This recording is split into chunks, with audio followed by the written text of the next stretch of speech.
चूंकि electric lines के बीच का जो गैप है वो क्या है, इक्वल है। यदि नहीं है तो आपको दिखना लगेगा ऐसा, इलेक्ट्रिक फील्ड लाइंस के बीच का गैप क्या है, इक्वल है।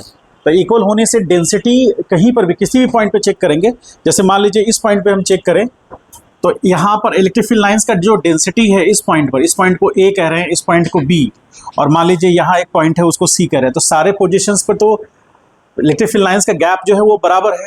तो हम कह सकते हैं ना कि electric field at point A is equal to electric field at point B बराबर electric field at point C, कह सकते हैं ना।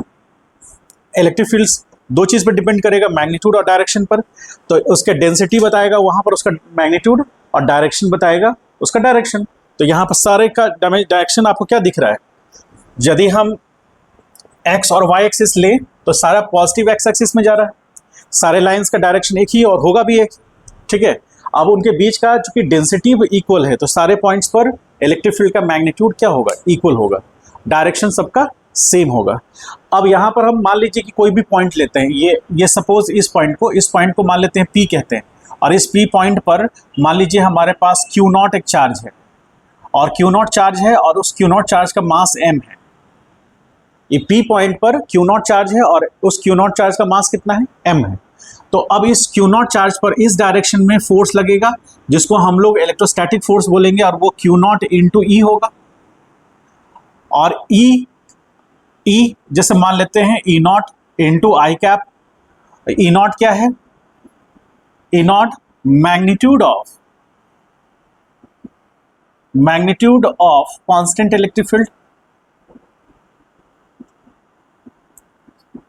कांस्टेंट इलेक्ट्रिक फील्ड होगा, ठीक। तो अब यहां पर F बराबर QE, तो F is equal to Q0 into E0 I cap, ठीक। तो यानी कि इलेक्ट्रोस्टैटिक फोर्स का मैग्नीट्यूड कितना हो गया, ये हो गया मैग्नीट्यूड ऑफ इलेक्ट्रोस्टैटिक फोर्स,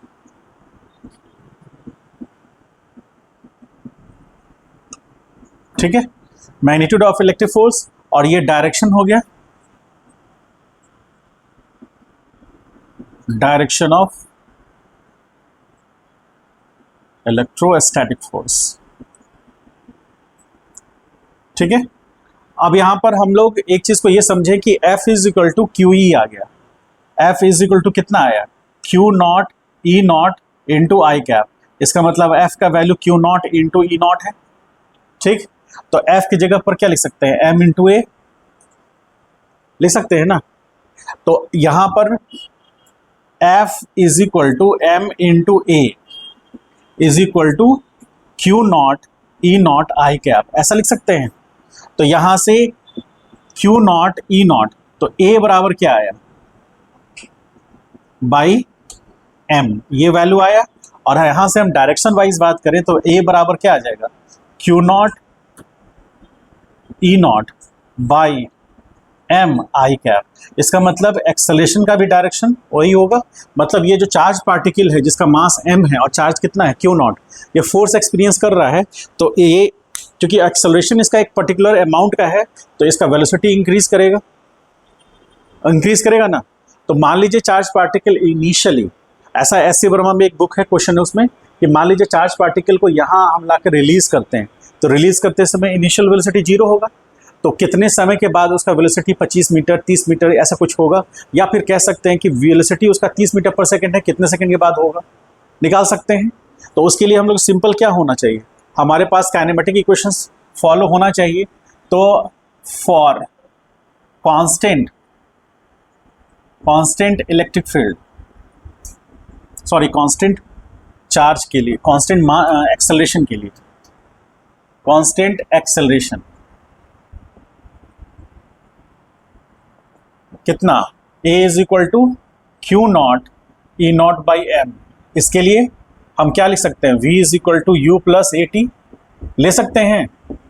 उसके बाद S बराबर UT plus half AT square ले सकते हैं, ऐसा ले सकते हैं। उसके बाद थर्ड क्या होगा, V square equal to U square plus 2AS, ऐसा ले सकते हैं, हम लोग ले सकते हैं कि नहीं, ठीक। तो इसमें से हम कोई भी निकाल सकते हैं। मान लीजिए कह रहा है कि इस सिचुएशन के अनुसार कि ये एक चार्ज पार्टिकल को रिलीज किया गया है। क्वेश्चन में कह रहा है कि अ चार्ज ऑफ मैग्नीट्यूड कितना 10 कूलम 10 कूलम चार्ज है, और हैविंग मास 0.4 kg, या फिर मास कह लीजिए कि 400 ग्राम, ठीक, is placed in a uniform electric field. Uniform electric field मतलब इलेक्ट्रिक लाइंस इक्वी डिस्टेंस पे होंगे, यूनिफॉर्म होंगे, किसी भी पोजीशन पे इलेक्ट्रिक फील्ड क्या मिलेगा आपको, सेम मिलेगा। Uniform electric field E not is equal to 4 newton per coulomb. Electric field का यूनिट क्या होना चाहिए, क्योंकि इलेक्ट्रिक फील्ड यहां से देख लीजिए फॉर्मूला से, फोर्स बाय चार्ज करेंगे तो इलेक्ट्रिक फील्ड मिलेगा, फोर्स का न्यूटन, चार्ज का कूलम, ठीक है। तो इतना अमाउंट का है, आपसे पूछ रहा है कि फाइंड, ये प्लेस्ड किया गया है मतलब इनिशियली क्या होगा, यानी कि U क्या होगा, 0 होगा। Find the velocity of charge after 4 second.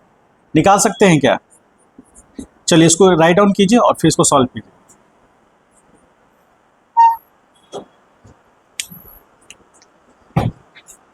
एक छोटा सा कॉन्सेप्ट है यहां पर हम देना है, इसको सॉल्व कीजिए फिर बताते हैं। यहां पर हमारे लिए पार्टिकल कौन होगा, हमारे लिए यहां सिस्टम कौन होगा, चार्ज होगा, इलेक्ट्रिक चार्ज होगा, और इसमें 99% केसेस में जो फोर्स लगेगा वो फोर्स कौन सा होगा, इलेक्ट्रोस्टैटिक फोर्स होगा, क्योंकि इलेक्ट्रिक चार्ज पर फोर्स थोड़ी ना ग्रेविटेशनल फोर्स लगेगा। मान लीजिए इलेक्ट्रिक चार्ज पर ग्रेविटेशनल फोर्स लगे तो क्या फील होगा आपको, मतलब कॉन्सेप्ट आप क्या समझेंगे उसका। कोई इलेक्ट्रिक चार्ज पर ग्रेविटेशनल फोर्स लग रहा है, ग्रेविटेशनल फोर्स कनेक्ट होता है मास से, उसी तरह इलेक्ट्रोस्टैटिक फोर्स कनेक्ट होता है चार्ज से।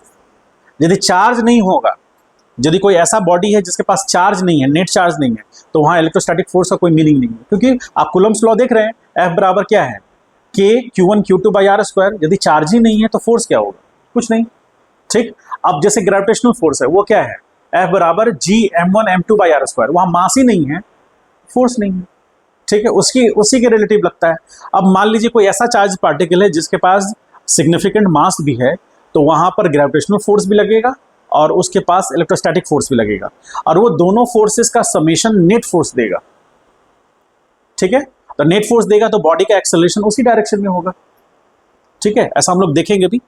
अब यहां पर आएगी तो हम लोग बात करते हैं सिंपली वर्क डन का।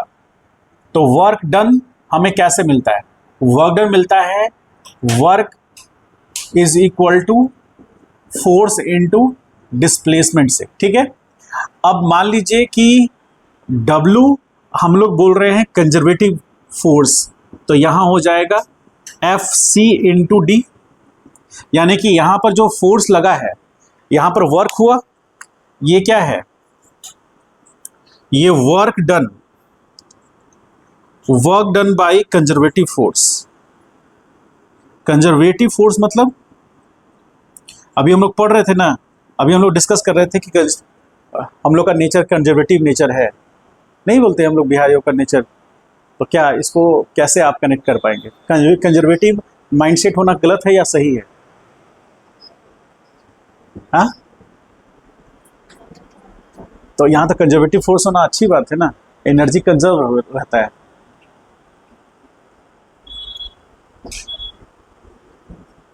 कंजर्वेटिव जो वर्ड है वो पॉजिटिव वर्ड है, नेगेटिव वर्ड नहीं है। हम लोग माइंडसेट बना लेते हैं नेगेटिव नहीं हो, पॉजिटिव वर्ड। अब उस घर के फैमिली में या फिर हम लोग के सोशल लाइफ में उसका क्या मीनिंग है वो पर्सन टू पर्सन वैरी करता है, उसकी बात हम लोग नहीं करेंगे। यहाँ पर पॉजिटिव है, क्यों, क्योंकि आप चाहेंगे ना कि एनर्जी कंजर्व रहे, आप नहीं चाहेंगे कि आपके सिस्टम के पास जो एनर्जी है वो रिलीज हो, या इस सिस्टम जो एनर्जी रिलीज करेगा बिना वर्क करके रिलीज कर दे, आप नहीं ना चाहेंगे। मान लीजिए सिलेंडर में गैस आपने फिलअप कराया और वो बिना आप कोई खाना वाना बनाए उसमें से गैस लीक कर जाए, तो आपको अफसोस होगा ना। तो उसके पास तो एनर्जी था ना, वो एनर्जी को हम यूटिलाइज नहीं कर पाए। तो कंजर्वेटिव फोर्स है हमारे पास, उसका हम वर्क नहीं ले पाए। क्योंकि वर्क लेंगे तो वो एनर्जी में कन्वर्ट करेगा। तो यहां पर कंजर्वेटिव फोर्स, इसको हम लोग क्या बोलेंगे? Conservative force. ठीक, तो कंजर्वेटिव फोर्स के कारण जो वर्क होगा वो कंजर्वेटिव वर्क होगा, और कंजर्वेटिव वर्क जो होगा वो क्लोज पाथ पे डिपेंड, क्लोज पाथ में जीरो होगा। ठीक है, यदि पार्टिकल का डिस्प्लेसमेंट जीरो होगा तो उसका वर्क भी जीरो होगा। अब आ जाइए हम लोग बात करते हैं work done by conservative force. D W कैसे आएगा? एफ डॉट डी आर से आएगा, होगा ये। इसको बोलेंगे small elemental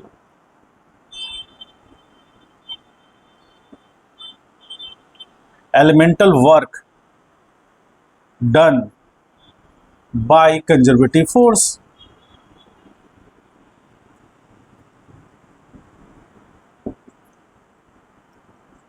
work done by conservative force.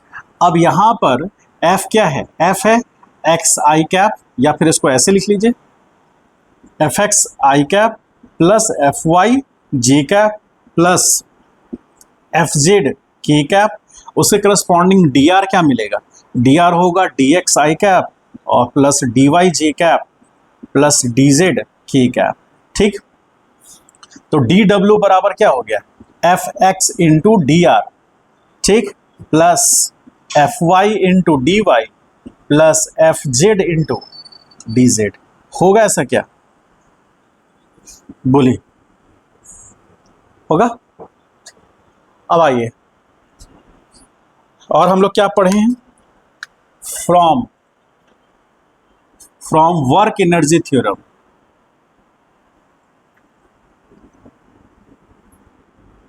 Work energy theorem से हम क्या कहते हैं? Work done by conservative force is equal to, ऐसा लिख सकते हैं, delta.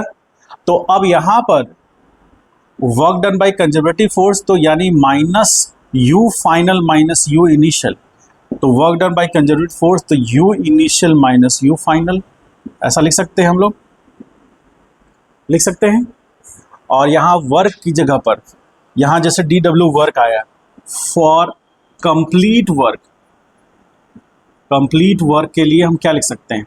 Integration W is equal to integration D W is equal to integration F X D X plus integration F Y D Y plus integration F Z D Z. ऐसा कर सकते हैं, और ये वैल्यू हम वहां पुट कर सकते हैं, integration F X D X plus integration F Y D Y plus integration F Z D Z is equal to U initial minus U final. बोलिए, क्या ये विचार सही है? समझ गए? चलिए इसको लिखिए, क्वेश्चन करते हैं हम लोग।